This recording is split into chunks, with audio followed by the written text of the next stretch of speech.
Imagine waking up one morning with a terrifying thought.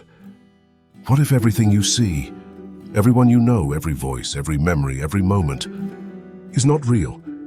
What if the only real thing in the universe is you? This idea has a name. Solipsism. The theory that nothing exists outside your own mind and the world around you is simply a projection, a dream your brain is generating to keep you sane. At first, it sounds like a philosophical game, a late-night thought experiment.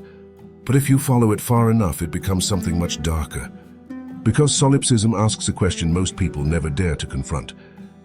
How do you know anyone else is conscious? You can't see their thoughts. You can't feel their emotions. You can't verify that their inner world is anything like yours. All you ever witness is behavior. Sound waves, facial movements, patterns of speech. You assume there's a mind behind those actions. But you don't know. You take it on faith that the people around you are real. A philosopher once said, "The only consciousness I can prove is my own." Everything else, your friends, your parents, the stranger at the bus stop, could be illusions, rendered so convincingly that you never question them. And this is where the nightmare begins. Because if you strip away every assumption, you realize that you, the observer, might be the only point of existence. Your entire world could be a simulation created just for you, with every event designed to shape your experiences, your fears, your insecurities. Think about it. When you leave a room, the room disappears from your awareness. Does it keep existing when you're not there? Or does it simply reload when you return, like a background process restarting? Your memory tells you the world persisted, but your memory is part of the same system generating the illusion. And then comes the most disturbing thought. If you truly were the only real consciousness, would you ever be able to figure it out? If the world is built to convince you it's real, then every attempt to test it would simply be answered by the illusion itself. Every question you ask is answered by something inside the system. You can't step outside your own mind to double-check. You are trapped inside the observer's seat, permanently. Some philosophers argue that solipsism cannot be disproven, not because it's true, but because the very tools you use to measure reality are part of the same reality you are trying to test. Others take it further. They say solipsism is not just a possibility, it's the default position.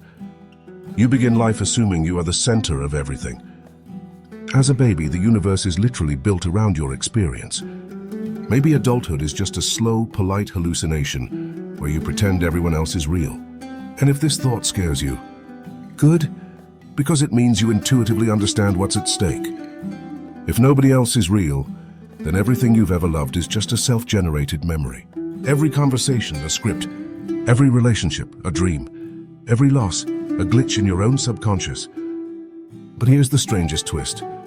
Even if solipsism were true, even if the entire universe were just an elaborate mental simulation, your feelings would still be real to you. Your fear, your curiosity, your grief, your joy. Those experiences are genuine, even if the world producing them isn't. So the real question isn't whether solipsism is true. The real question is why the human mind is capable of imagining a scenario where it is completely alone. Maybe we fear isolation so deeply that we create entire worlds to escape it. Or maybe consciousness is simply not designed to know the truth about itself. Maybe questioning reality is like shining a flashlight in a dark mirror. You never know what shape will stare back. And that leads us to the final, most unsettling possibility. If you were the only real person, would you even want to know?